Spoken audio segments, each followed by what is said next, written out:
Dear students, आज हम John Milton द्वारा रचित पोएम ऑन हिज ब्लाइंडनेस का अध्ययन करेंगे, जो एक सॉनेट है। सॉनेट का मतलब होता है a type of poem having 14 lines. 14 पंक्तियों की कविता को सॉनेट कहते हैं।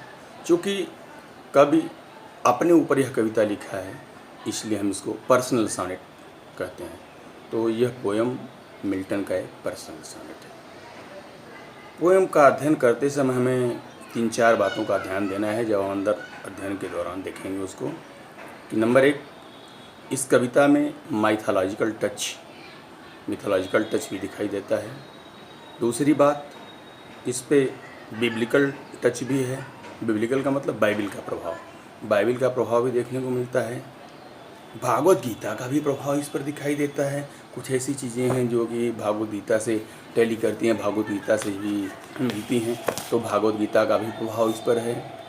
और life circle, belief in life circle, जो कवि का जीवन चक्र में विश्वास भी हमें देखने को मिलता है।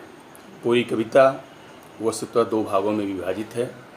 फर्स्ट पार्ट में कवि ईश्वर से कंप्लेंट अपनी करता है, कंप्लेंट दर्ज कराता है, शिकायत करता है अपने उस नेत्र ज्योति के लिए। और फिर सेकेंड पार्ट में जब उसे यह आभास हो जाता है कि गॉड इज़ ऑलमाइटी, ईश्वर सर्वोच्च है, सर्वशक्तिमान है, तो फिर वो अपना ग्रेट फेथ इन गॉड दिखाता है। ईश्वर में अनन्य भक्ति, अनन्य विश्वास को दिखाता है। पोएम को हम देखेंगे बारी बारी से और फिर आगे शुरू होती है। When I consider means think, जब मैं विचार करता हूँ, जब मैं सोचता हूँ कि हाउ, कैसे, माई लाइट इज स्पेंट, मेरी लाइट मीन्स आई साइट, आँखों की ज्योति, नेत्र ज्योति, कैसे मेरी आई साइट स्पेंट मीन्स लास्ट, चली गई, खो जाना। किस प्रकार से मेरी नेत्र ज्योति चली गई। Uh means before, half of my days, my मेरे डेज मीन दिनों, आधे दिनों के पहले, अर मीन्स पहले, बिफोर मेरे आधे दिनों के पहले। अब आधे दिन का मतलब क्या है, देखिए यहीं पर माइथोलॉजिकल टच। हमारी माइथोलॉजी के अनुसार ये माना जाता है कि मनुष्य का जो जीवन है वो 100 वर्षों का है। 100 वर्ष मनुष्य की उम्र होती है, तो 100 का हाफ कितना हो गया, 50 वर्ष। 50 वर्ष से पहले बिफोर यानी 44 ईयर्स में, 44 वर्ष में जो है कवि अंधा हो जाता है। तो कहता है कि अपने आधा जीवन भी मैं नहीं जी पाया, आधे जीवन के पहले ही मैं अंधा हो गया। कैसे, जब मैं इस विषय में विचार करता हूँ, सोचता हूँ। और कहाँ अंधा हो गया, in this dark world and white, इस दुनिया में जो फुल ऑफ डार्कनेस, अंधेरे से परिपूर्ण है। And white means Vishal, vast, बहुत विशाल। इस विशाल और अंधेरपूर्ण दुनिया में आधे जीवन से पहले ही, आधी उम्र से पहले ही, यानी 44 वर्ष की अवस्था में मैं कैसे अंधा हो गया, जब मैं इस विषय पर विचार करता हूँ। और एंड दैट वन टैलेंट, और एक talent means type of coin होता है, सिक्का, लेकिन यहाँ टैलेंट का मतलब है प्रतिभा से। अब देखिए टैलेंट जो वर्ड है वो बाइबिल से लिया गया है। बाइबिल में एक स्टोरी है बच्चों, जिसमें एक व्यापारी जाता है यात्रा पर, और जाने से पहले वो अपने 3 नौकरों को बुलाता है, सबको एक एक कॉइन देता है और देकर के ये कहता है कि तुम इसका यूज़ करना। उसके 2 सर्वेंट्स उस कॉइन का यूज़ करते हैं और उपयोग करके उससे पैसा कमाते हैं। लेकिन तीसरा जो नौकर था वह उस टैलेंट को खो जाने के भय से उसे छुपा कर रख देता है और यूजलेस पड़ा रह जाता है। जब मर्चेंट वापस आता है, लौटता है और पूछता है, तो 2 ने टैलेंट का उपयोग करके, उस सिक्के का उपयोग करके उससे धन अर्जित किया था, तो वह बड़ा खुश होता है। और जिसने खोने के भय से उसका उपयोग नहीं किया था, उसको काफ़ी फटकारता है, डांटता है उसका मालिक। इसका प्रभाव यहाँ देखने को मिलता है। तो टैलेंट, आज एक टैलेंट कवि के मालिक ने, वो मालिक कौन है? It is God. ईश्वर ने दैट वन टैलेंट, एक प्रतिभा को जो है which is death to hide, जो ईश्वर ने दिया है वो उसको हाइड करना माने कंसील, जिसको छिपाना इज लाइक डेथ, मृत्यु के समान है। कैसा डेथ? लाइक मॉरल डेथ के समान, नैतिक मृत्यु के समान है। एक प्रतिभा जिसको कि ईश्वर ने दिया है, टैलेंट जिसको ईश्वर द्वारा प्रदान किया गया है, उसे हाइड करना, कंसील करना, छिपाना जो है वह एक मृत्यु के समान है। और वह प्रतिभा जिसको ईश्वर ने दिया, लॉज्ड मीन्स रिमेंड, केप्ट, पड़ी रह गई। कैसे पड़ी रह गई? विथ मी, मेरे साथ, यूजलेस, इनवेन, बेकार पड़ी है। वह प्रतिभा जो पोइटिक टैलेंट, कविता लिखने की शक्ति जो ईश्वर ने मुझे प्रदान किया था, वो मेरे साथ बेकार हो गई है, सुसुप्तावस्था में पड़ी हुई है, उसका प्रयोग नहीं किया जा रहा है। क्यों नहीं किया जा रहा है? इस अंधेपन के कारण।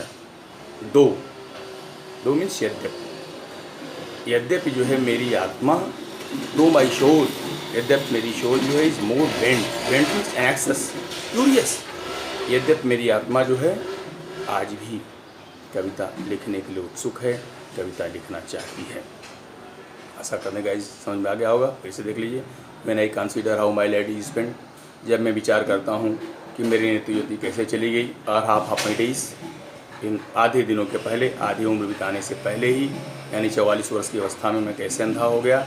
In this dark world and white, इस विशाल और अंधकार से पूर्ण दुनिया में। How vast the world is, दुनिया कितनी विशाल है, कितनी डार्क है, कितनी अंधेरे से पूर्ण है। एक अंधे के लिए क्या, दुनिया पूरी अंधकार पूर्ण है, कितनी विशाल है, वो क्या जाने बेचारा, परेशान है। कहता है कि इस विशाल और अंधकारपूर्ण दुनिया में मेरी नेत्र ज्योति कैसे चली गई।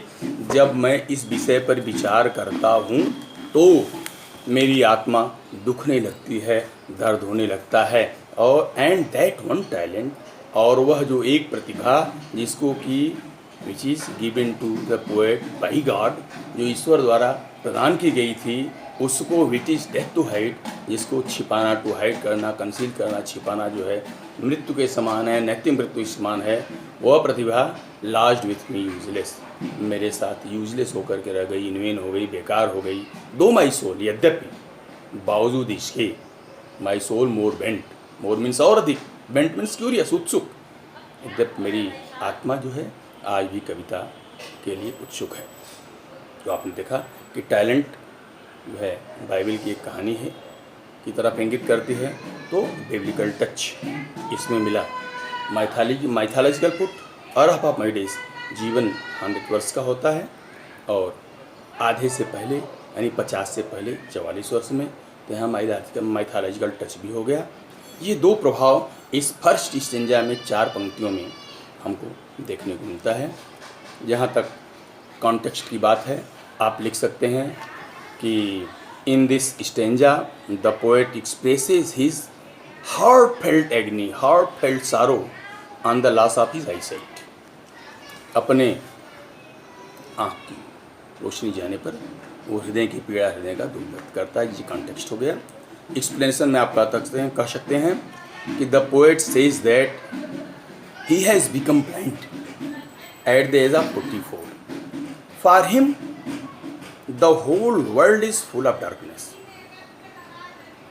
God has rewarded him poetic talent. God has rewarded him poetic talent, but due to blindness, he cannot use his poetic talent. His talent, his genius. He cannot use his poetic talent. He feels that if the poetic talent is kept hidden, it is like a moral death. It is like a moral death. He wants to serve God by making the best use of his poetic talent. आशा करते हैं guys आपको समझ में आ गया होगा। यदि आपको video पसंद आया है, ये स्टेंजा फर्स्ट समझ में आया है, तो लाइक, शेयर और सब्सक्राइब करना न भूलें। Thank you.